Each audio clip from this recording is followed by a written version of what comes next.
What's going on, guys? My name is Jay. Thanks for clicking the video. This is where you can get your one-stop shop to get your reps in crypto. Today, we're going to be talking about Biden's executive order and kind of how something leaked recently. It's kind of a quick video coming at you guys, kind of like an emergency video almost. So let's get right into it. So we're going to start off looking at the chart now. I saw this right before I left work today. And so we see this massive spike. While I was throughout the day, we saw this consolidation going on here in these lines. However, I look over as I'm leaving and we had this massive jump, about 7 at its peak, almost 8%. So I had to see what was going on. So I jumped to my favorite news source here channel called Crypto Panic, where they put all of the articles that come out recently. You can see it from like an hour ago, 44 minutes ago, 32, 14 minutes ago, 13 minutes ago. They put them all on this site, kind of so it gives you a quick index of everything so you can continue working through them, clicking through them and reading and kind of understanding everything going on throughout the entire world regarding crypto, right? So, and also they kind of go this like implementing on these like upvote system where you can kind of upvote the most popular ones and you can kind of go from there if you don't want to check everything out. So from there, we kind of see this this news source that brings us here to Cointelegraph, where it gives us Janet Yellen lets up details about Biden's executive order on crypto. Shout out Biden right there. Look at him dressed up. In general, so if you guys didn't know, there's theorized to be an executive order that was supposed to happen this month. Actually, it was originally supposed to happen last month in February. Originally supposed to be in the beginning of February, then middle of February, and then we know what happened with Russia and stuff like that, so that got kind of pushed by the wayside, and apparently it's happening tomorrow, or now it's today at the time you're watching this video, probably more than likely, and I'm uploading it right now. It's about 1:15 in the morning, so I'm kind of getting this done quickly for you guys just to get an understanding of it.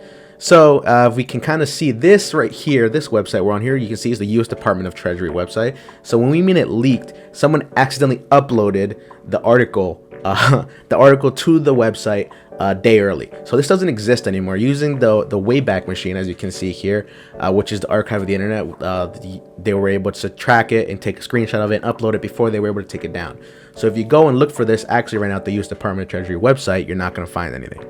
However, shout out Crypto Panic and people in general that were able to salvage it and can kind of go into it a little bit with you guys and kind of give you guys a breakdown, my thought process, and how and whether or not I think this is bullish or bearish for crypto. Originally, once this rumored executive order was rumored to come out, a lot of people thought that it was going to be very bearish, and bearish as in it's not good for crypto. It's going to give us bad news. The regulation is going to be crazy on crypto. Prices are going to go down, or even worst case scenario, they're going to implement a ban, which we know they can't really ban because it's decentralized. There's no really an entity to ban it. It would just be terrible for the U.S., right? So let's read through it and we'll kind of get a gauge of it. I mean, based off the price that we saw jump up, I'm assuming it's a very, very bullish because the price jumped. And if it was bad for crypto, the price would not have jumped. It probably would have gone way down at that time. So let's get into it. We're going to read it together here. Okay, so the beginning we have here, statement by Secretary of the Treasury, Janet Yellen, on President Biden's executive order on digital assets. Great. Okay. Started from the beginning. This has been the Secretary Treasury Janet Yellen released the following statement on President Biden's executive order digital assets. So you can see here, this is scheduled for March 9th. Right now it's March 9th for me. However, when I first heard about this was March 8th technically still. So you can see they accidentally uploaded this article to the U.S. Department of Treasury website a day early. So that's how the leak happened, and that's how the price is fluctuating right now, going upwards, thankfully. So let's get into it. President Biden's historic executive order calls for a coordinated and comprehensive approach to digital asset policy. This approach will support responsible innovation that could result in substantial benefits for the nation, consumers, and businesses. Great. That's fantastic. So this is overall the first couple sentences indicate that it's so bullish. You can see this approach will support responsible innovation that could result in substantial benefits for the nation, consumers, and businesses. So this is the nation is your your everyday person. That's the retail consumers, nation. Everyone should in the future should get into it based off of this concept that they're working on creating a foundation for crypto as a whole, and businesses, maybe business to business transactions, large conglomerate businesses. We know very large scale business already own crypto, whether that's just holding it on their books just to combat hedge against inflation or whatever the case may be. Also, it will also address risk related to illicit finance, protecting consumers and investors, and preventing threats to the financial system and broader economy. Great. So in general, it's kind of saying how all of how crypto is said to be a wild, wild west right now, which it is wild, wild west. If you didn't get that, it definitely is, with all these crazy rug pulls that are going on and all these scams and things that are doing, whether that's through influencers that are promoting coins and having their audiences purchase them, and then as the price go up, then the influencer, whoever paid them to advertise it, sells it, and all the people lose their money essentially. So that's essentially what a rug pull is. So picture like the price spike. It's at $0 and the price spikes all the way up to 100, and then everyone sells. The people that know about it, like the ones that own the main liquidity source, and the liquidity falls off from the bottom, and the price goes from 0 to 100 down to less than a penny in like a matter of hours or maybe minutes, to be honest with you. So this has kind of gonna lay a foundation of people that are supposed to track that down in the future and hopefully combat that so it doesn't occur and people lose money, right? So let's continue reading here. Under the executive order, Treasury will partner with interagency colleagues to produce a report on the future of money and payment systems. We'll also convene the Financial Stability Oversight Council to evaluate the potential financial stability risk of digital assets and assess whether appropriate safeguards are in place. And because the questions raised with digital assets often have important cross-border dimensions, we'll work with our international partners to promote robust standards and a level playing field. Okay, so there's two different things here, right? So let's break it down to the half and the top part, right? So essentially, this is going to show which agencies in the U.S. government are going to be responsible for what, whether that's regarding like here, we're also convening the Financial Stability Oversight Council to evaluate the potential financial stability risk. Yes, so there's every different branches of the U.S. of the government essentially going to be working together to kind of lay the foundation and show the regulation that crypto is desperately needed, right? So in general, this is extremely bullish for crypto in long term, right? So we can finally understand what is the best case scenario for crypto once a huge country like the United States is backing it, and it's kind of by backing it, I mean are acknowledging the fact that it exists, right? Because crypto came out around 2010, right? So it goes from being created by someone, shout out Satoshi Nakamoto, right? Being created from someone and being theorized as something that can revolutionize currency and revolutionize how people can transact on their money and stuff like that, and take control of their wealth, essentially, to being acknowledged by the United States and having large sectors of the government already implement certain oversights and who needs in charge of what is crazy growth. You'll see 2009, that's how long ago? That's literally 12 years ago, roughly, right? So that was quick math. So let's break it down the next part. And because the question raised with digital assets often have important cross-border dimensions, we work with our international partners to promote robust standards and a level playing field. That's great, right? So in general, we have our main US companies, right, that work with crypto. You have Coinbase, FTX, so we have our Gemini, we have Crypto.com, all these other companies are the mainstays of the US, right? That are probably the biggest ones in crypto in general currently right now. But you also have some companies that are overseas, kind of like Binance and certain other companies, Celsius and all these other places that have they don't have an exact location because they're kind of all over the place because they're very extremely decentralized. But in general, this kind of means that they're going to make a level playing field because they're not going to create crazy sanctions or regulations on the United States companies that work with crypto. Because if let's say they give crazy regulations to them and it causes crazy hoops for its users, us retail investors, to jump through to kind of use and facilitate the things that those companies offer, people are not going to want to do that, right? Because if I have to give my left leg, my right leg, and all of my information to them, I'm just going to go to another company, whether that using a VPN or something else, whether that's something overseas, and just use that because it's a much simpler process, right? So that's in general here help to make it a level playing field with those that are international and things like that, right? So let's continue reading here.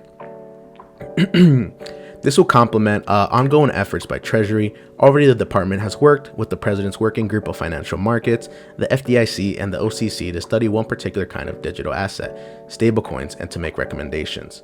Under the executive order, Treasury and interagency partners will build upon the recently published national risk assessments, which identify key illicit financing risks and associated with digital assets. Sweet.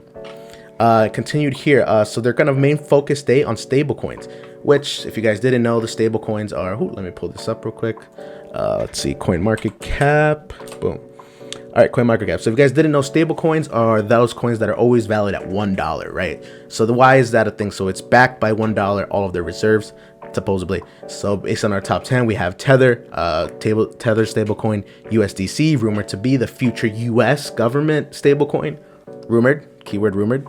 You can see as we scroll down a little bit, we have a Binance USD, and then you have Terra USD, a couple stable coins in there. So the mainstay of stable coins is to help be able to use and kind of transact them around, so that you don't lose your value. Like, let's say you got Bitcoin, right? And you're holding it, you want to send it somewhere else, but in that time it takes you to just holding it and send it, the value could fluctuate, right? But if you do it in stable coins, the value is going to be $1, so you can easily transact that back and forth without having to worry about price changing every slightly or so, right? Okay, so let's head back here. Now, so they want to study stablecoins specifically for the main concept of yield, right? So if you guys don't know about it, if you have let's say you have a bunch of money in your bank account and you just store it there, that's your best case. That's your nest egg. You want to store it there for as long as possible. Your best case scenario would be, I believe it's 2%. I think those numbers are extremely high though, to be honest with you. It might be less than 1% at this point, where you can just keep it there and over a year you'll get 1% or less on a return. Or you can convert that money into a stable coin, which is pegged to $1 always, so it's going to retain the same monetary valuation, and you can stake it essentially. You can use it, you can loan it out using automatic sources, or like us, you can use Celsius. You can get a crazy APY return, an annual yield return on stuff ranging from 7 to 10% on some cases that I saw. So there's kind of a trade-off there, right? So why would you keep your money in your bank that's earning less than 1% per year, where you can convert that money into stable coins that's valid always $1, and it is 99.9% safe, and get a 7 to 10% return without doing anything, and just letting it sit there essentially in another account besides your bank account, right? So that's the whole point here. They're kind of focus on that, and we're using the President's Working Group of Financial Markets, the FDIC, and the OCC is going to study particularly on stablecoins and make sure that those stablecoins are always valued at $1, and make sure that it's pegged to it, right, in an appropriate way. For example, because Tether is rumored to be not exactly have all this money in their bank account, their volume, actually their market cap, sorry, at 80 billion. At 80 billion. So there's theorized to be through assets, right? So they can have, let's say, 50 billion liquid, cash, and 30 billion worth through having stocks, real estate, or whatever the case may be. So that's kind of this. They're going to help ensure that what they're saying is pegged to $1 is pegged to $1. Okay, let's keep reading here. As we take on this important work, we'll be guided by consumer and investor protection groups, market participants, and other leading experts. Great. So they're going to take advantage of all the leading cutting edge minds that can help the United States, right? So that'd be amazing. Those are the best people to talk to. Maybe they can get Charles Hoskinson in there. Shout out Cardano. They can get the main guy from FTX. I forget his name. Sam Bankman-Fried. There you go. Because those are the main people that understand and they can help explain these concepts to the government in such a way that they can see the benefits of crypto in the long term for not only its people but for the whole country, right? Treasury will work to promote a fairer, more inclusive, and more efficient financial system while building on our ongoing work to counter illicit finance and prevent risks to financial stability and national security. So great in general. So they're just, like I said, it finishes up at the end saying all those people that are trying to pull scams, don't do it, because there's going to be people watching over you. Whether they go back on people that already implemented those scams, I mean, that'll be a mainstay that we can see in the future what's going on, because those people that get affected by rug pulls and stuff like that, they get jaded, right? So if I go and I put my money in investing in a shitcoin, right, not in the top 100 coins or something like that, and I lose 90% of my money, I'm going to be jaded. I'm going to say, oh, forget this. Crypto's a scam. Everything's a scam in crypto. Why would I do that? And I'm just going to go and put my money in other things, regular stocks or whatever the case may be. So you get jaded. And in general, that causes it slows down the growth of crypto as a whole, right? So this can help lay that foundation to kind of help ease people's minds and say, oh, the U.S. government has got your back, essentially. Kind of weird to say that, right? Because they're kind of... they do some weird stuff as well, right? So in general, this whole article is bullish on what is going on, and you can see based off the sentiment of what it's saying, which is kind of wild because based off what I thought, Janet Yellen was pretty bearish on it, but seems like this is an extremely bullish case, and based off the charts we can see the market seems to be affected that way, right? So even if we drop it down to the mid, I know really not that accurate, but boom, this thing jumped right away, kind of stabilizing right around here in this price range. So we might get another big jump. I think this is just part of the executive order. This is just Janet Yellen's portion of it, I believe. So I believe Biden's going to have a whole extra stuff that's going to release tomorrow, and then probably get some coverage on that as well. So hope this was just a quick video for you guys, just to kind of help understand what's going on. We're going to finish this video about 1 in the morning. So whenever you guys see this video, feel free to like, subscribe, turn notifications for the next video. And don't forget, it's going to be your one-stop shop to get your reps in on crypto. My name is Jay. Thanks for watching. Peace.